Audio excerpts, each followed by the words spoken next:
Une minute de silence, main sur la bouche, en hommage aux enfants victimes d'agressions sexuelles.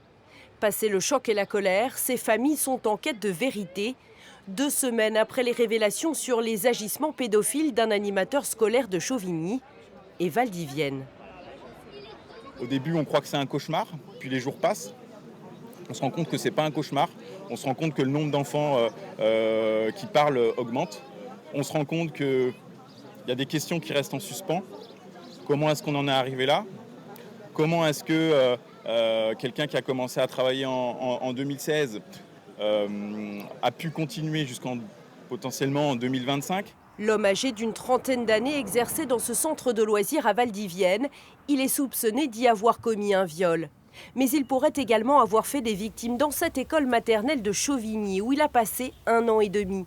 Selon les parents, plusieurs dizaines de cas auraient déjà été détectés et signalés à la gendarmerie. Le récit de cette maman d'un petit garçon est glaçant. La première fois, il a juste parlé de photos et de jeux. Il n'a pas voulu trop. J'avoue que je n'ai pas trop questionné sur le jeu. J'avais un peu peur de la réponse, je pense.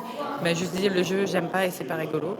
Et les photos, après, il m'a dit je veux pas les photos tout nues. Et 2 jours après, il est venu me parler de lui-même. Il était en train de jouer pour me dire tu sais, il me faisait mal et il me tapait. Et quand je lui ai pas voulu indiquer un endroit ou un autre, je voulais pas vraiment pas.